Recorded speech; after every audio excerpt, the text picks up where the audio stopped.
Hello and thanks for joining us from our studios in Tel Aviv. Coming up in today's newscast, Israel gets ready to combat nuclear terror groups. The U.S. may soon start getting a lot more Israeli visitors, and ILTV has a scoop on how the Holy Land is taking the marijuana market by force. I'm Natasha Kirchuk here with the latest news in Israel.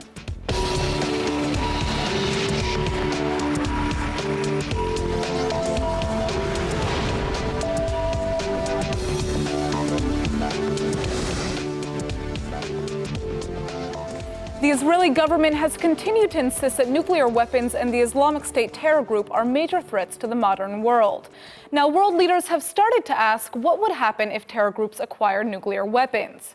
About 50 countries are taking part in a summit today to discuss what nuclear terror groups would mean for the globe and how we can prevent their threat. World leaders are gathering in Washington for a summit about the threat of nuclear terrorism. Israeli Energy Minister Yuval Steinitz is attending the summit, where world leaders will wrestle with the chilling prospect of the Islamic State or other terrorist groups unleashing a nuclear attack on a major city. Leaders from about 50 countries are taking part in the summit, which opens today and is hosted by U.S. President Barack Obama.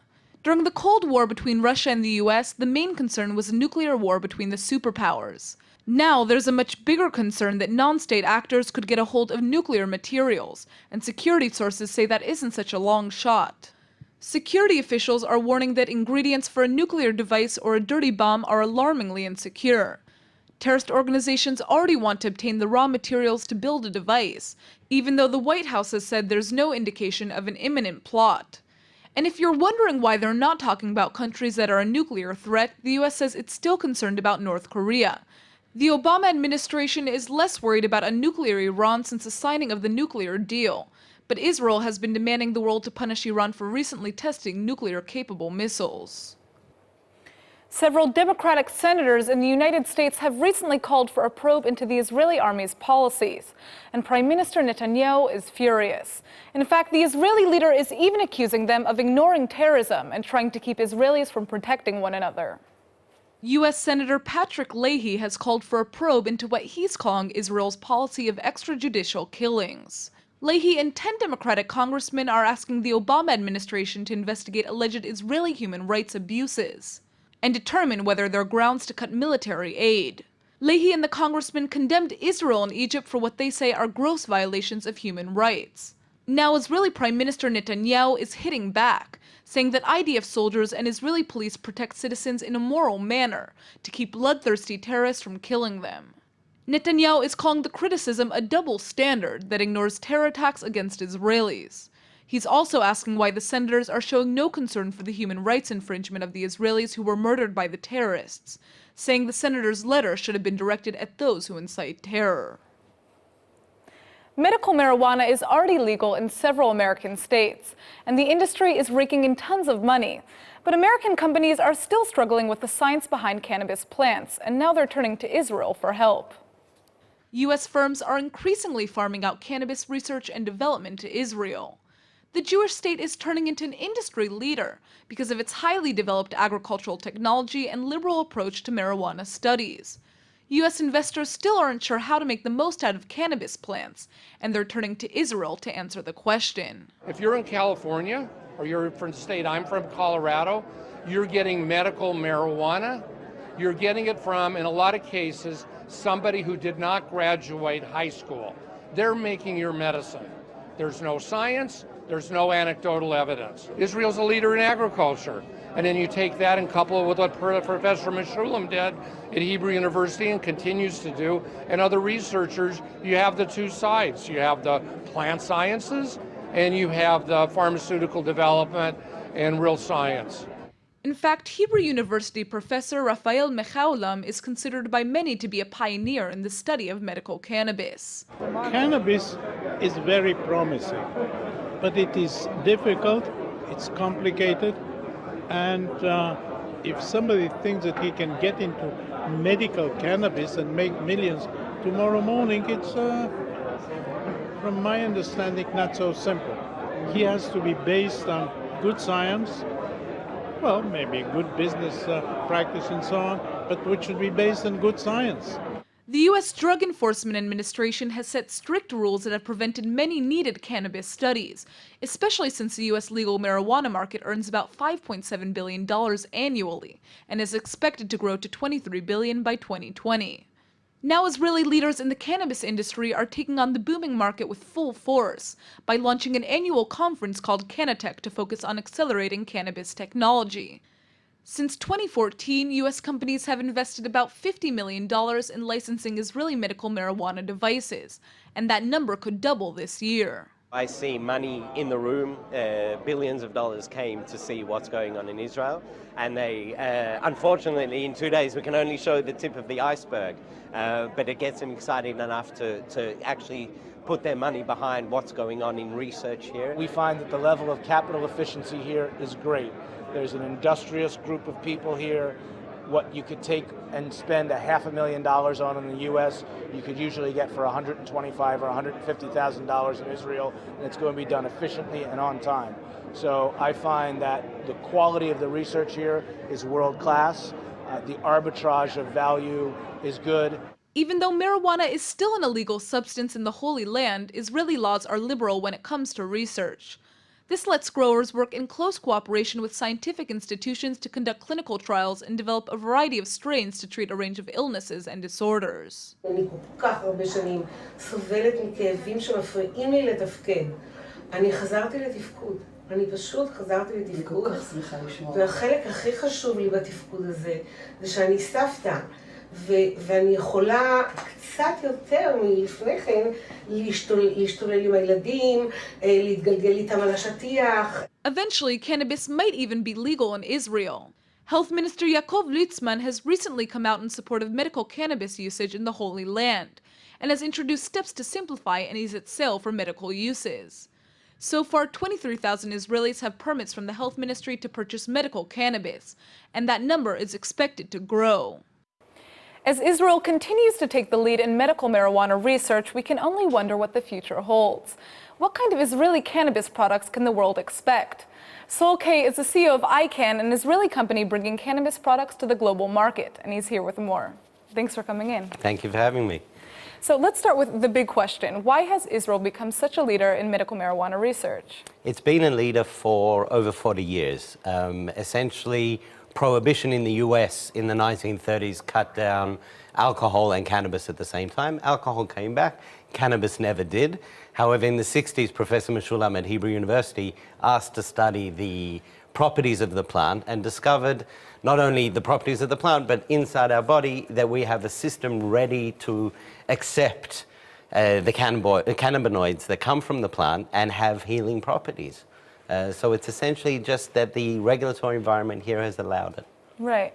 And so you've now started this new conference called Cannatech, and I think it's the second year, right? That's right. And so tell us about it. What kind of response are you getting from the public? Amazing. Our idea was to bring innovation from Israel in the cannabis space to the world. As we are a research leader, we've had that ability. 450 people came from all over the world, 150 from outside of Israel, to meet the top researchers and entrepreneurs and see what's happening on the ground, as someone called it, ground zero of cannabis research in Israel, and that's what we wanted to show. And together with that, we've set up Israel's first private cannabis incubator, where because of the logistical and regulatory issues of touching a plant which is so heavily regulated, it's very hard to get new innovation in the space. So we've actually set up a physical incubator where we can do testing inside Israel, licensed together with one of our partners here in Israel, one of the growers, and it's an amazing opportunity. And you guys can also connect investors to these innovators, right? That's so, right. You know, recreational marijuana use is illegal in Israel, but medical marijuana use is permitted and it's even encouraged. What kinds of illnesses and sicknesses has marijuana been used to treat? So we know the big ones: cancer, it decreases the nausea, allows people to feel better while getting these horrible chemotherapy treatments. Parkinson's, ALS, neurological diseases, possibly shingles. We're about to investigate in clinical trials things revolving around the liver, the kidneys, general pain. Everyone suffers from pain. Epilepsy, we've seen a big push in the US with epilepsy medications specifically for children. All of those are covered in Israel under the national basket of cannabis health. And Crohn's disease, a lot of the Ashkenazi type diseases. Interesting, and also psychological disorders as well, right? PTSD, depression, and PTSD in Israel is a particular topic that's very close to our heart because we live in a very high stress environment. Our soldiers have an extremely high level of stress, and PTSD unfortunately comes from that, and there's deep research showing not only can it treat, but it can help to prevent in the first place. Absolutely. So what kinds of symptoms and diseases do you think marijuana could treat in the future? Well, because of the endocannabinoid system, the system of receptors that we have in our body, those receptors are pretty much found in every procedure, in every organ. So the amount we can target cannabis medicine could be unknown, but we know of things like diabetes that it can revolutionize, obesity. There are so many opportunities. Obesity is a funny one. You hear people joke around about munchies and things like that, but... Right, we can change the plant. We can give you a very specific formulation of the ingredients inside the cannabis plant, which will promote less eating rather than more eating. Right. And we can tailor make your medicine for you on a genetic level.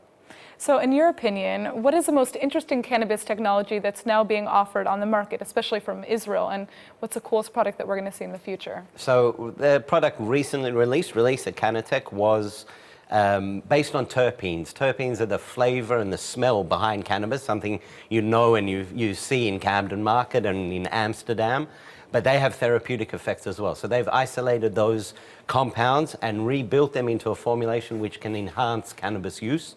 Especially in Israel, where you're limited to the amount of cannabis that you get in the program, having something can enhance effect can immensely help you to finish the month with your prescription medication. Interesting. So what would you say now to critics of marijuana who claim, it can be dangerous and impair your ability to function by smoking? Go back, relearn everything you've learned. The myths are all wrong. My partner, Jason, suffers from chronic fatigue. And the only medicine through all the pharmacologicals, all the diet, all the habits that we tried to change, the only thing that helped for chronic fatigue was medical cannabis. So you expect medical cannabis to cause fatigue, to make you, into couch lock. This does the exact opposite. So it's such a broad range of compounds that can do so many things, and we still need a lot of research and validation of the data, but that's why Israel is so important, because we can do that here. And it's the only place in the world that you can. Absolutely. Well, you guys are doing a great job of trying to spread the message and make people more aware of the medical uses of cannabis. So great job, and hope to see you again. Yeah, Canatech next year. It's the place to be for cannabis innovation. Absolutely. Right. You might remember that in 2013, Cyprus came close to a financial collapse. But since then, the tiny island nation has gotten back on the right track. What you might not know is that an Israeli company is partly to thank for saving the country from bankruptcy, and you'll never guess how they did it. Udi Friedlander is the CEO of Ofek Aerial Photos, the company that's partly responsible for helping Cyprus stay out of financial ruin. Ofek is an Israeli high-tech company that's one of the world's biggest firms specializing in aerial photography and geospatial information systems. So how did they help Cyprus? The island country came close to bankruptcy when it took a loan out from the EU in 2013, after it was cut off from international credit sources. Ofek started a project in Cyprus to map out the entire country, allowing it to make a database to accurately collect property taxes, which no one had been paying. Ofek made a list of all homes, businesses, office buildings, barns, cabins, and basically any kind of structure that could be charged property taxes. The project was so successful that it helped Cyprus raise the money to pay back the loan earlier this month, which fully bailed it out of debt. And that's not the only country Ofek has helped out of a sticky situation. The company also helped Zambia make a detailed aerial map of an area that experienced a lot of flash flooding. The map helped the Zambian government see how the floodwaters flowed, which helped them figure out which areas to level in order to prevent natural disasters. It's safe to say the company has a bird's eye view, and it's used it to take on some pretty impressive projects. It looks like it could soon be a lot easier for Israelis to visit the United States.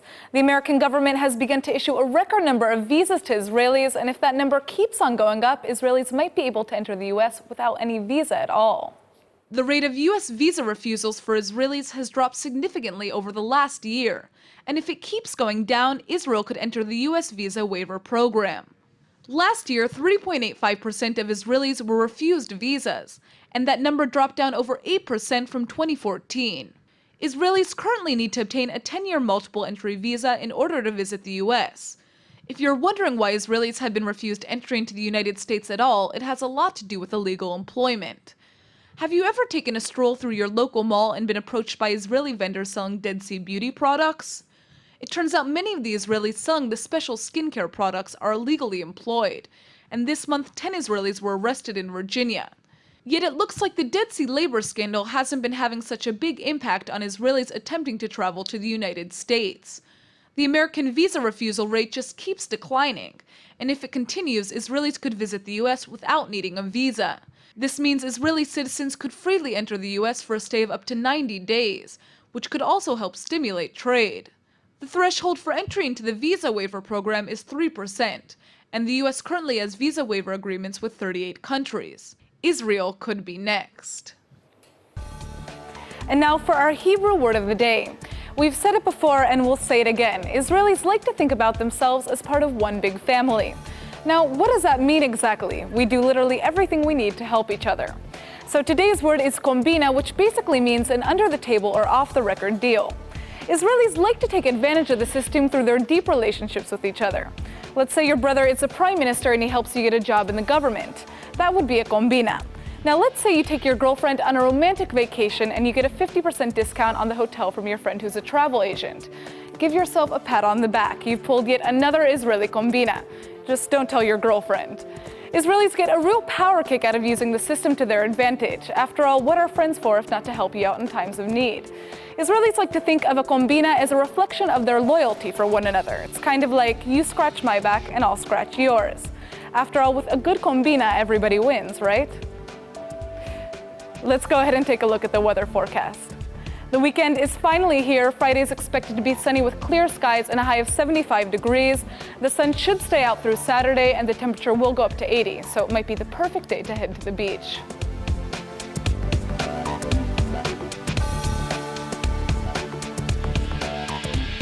All right, everybody, that's it for today's news. Today's exchange rate is 3.76 shekels to the American dollar. Remember to sign up for our daily newsletter at ILTV.tv, and don't forget to check out our evening update every night at 8 p.m. Eastern Time. Thanks for watching, and we'll see you tonight.